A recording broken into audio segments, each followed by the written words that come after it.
Сәлеметсіңдер ме, балалар? Бүгінгі сабақтың тақырыбы ұлттық бас киімдер. Тема сегодняшнего урока – национальные головные уборы. Бүгінгі сабақта ұлттық бас киімдердің атауын білесің, сипаттау мәтінін жазуды үйренесің. Балалар, жаңа сөздерді қайталап, жаттап алайық. Давайте, ребята, повторим новые слова и их выучим. Бұл сәукеле. Это головной убор невесты. Называется сәукеле. Бұл тақия. Ол жеңіл. Это национальный головной убор мужчины. Называется тақия. Он легкий. Бұл кимешек. Ол жеңіл. Это национальный головной убор женщины, он легкий. Бұл тымақ. Это национальный головной убор мужчины, он теплый. Жылы. Бұл бөрік. Это национальный головной убор, ол жылы, он теплый. Бірінші тапсырма. Тыңда, санамақтағы қазақтың ұлттық бас киімдерін ата. Первое упражнение. Послушай. Назовите казахские национальные головные уборы в считалке. Бір дегенім бөрік, екі дегенім етік, үш дегенім үкі, төрт дегенім тымақ, бес дегенім байпақ. Нашли национальные головные уборы? Правильно, это бөрік и тымақ. Екінші тапсырма.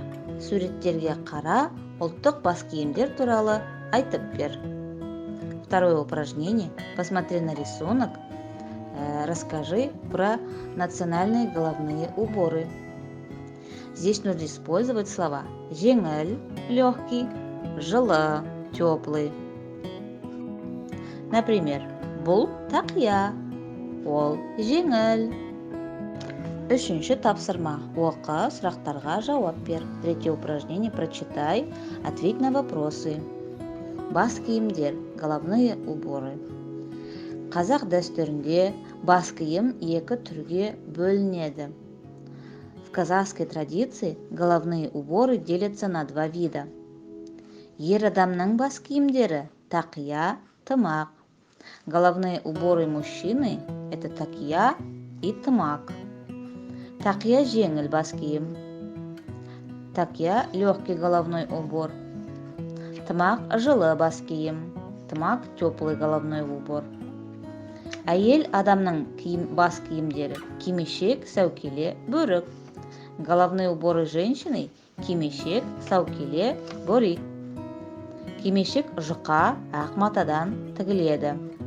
Кимешек шьется из тонкой белой ткани. Сәукелені ұзатылатын қыздар киеді. Сәукеле носили девушки, которые собираются выходить замуж. Оны әшекейлеу үшін қымбат бағалы тастар қолданылған. Для его украшения использовались драгоценные камни. Бас киіммен ойнауға, оны лақтыруға болмайды деген ырым бар. Существует суеверие. Нельзя играть с головным убором, нельзя бросать его. Теперь вопросы. Қазақ дәстүрінде бас киімнің неше түрі бар?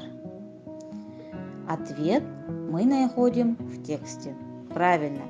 Қазақ дәстүрінде бас киім екі түрге бөлінеді. Вот ответ.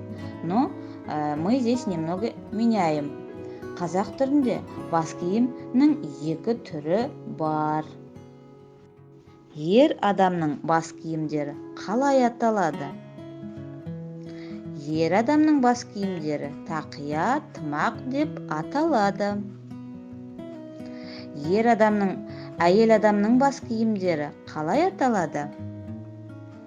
Әйел адамның бас киімдері кимешек, сәукеле, бөрік деп аталады. Бас киім туралы қандай ырым бар? Бас киіммен ойнауға болмайды, оны лақтыруға болмайды деген ырым бар. Төртінші тапсырма. Тірек сөздерді пайдаланып, сипаттау мәтінін жаз. Четвертое упражнение. Напишите описательный текст, используя ключевые слова. Ключевые слова. Қымбат, дорогой, бағалы, ценный, тастар, камни, мата, ткань, ою, орнамент. Здесь на рисунке нарисована кукла. Кукла будет на казахском қуыршақ. Получается қуыршақтың көйлегі. Платье куклы. Какой? Описательный текст.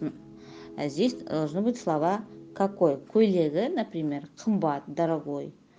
Қуыршақтың бас киімі какой? Бағалы. Оқушылар, сабақ аяқталды. Сау болыңдар.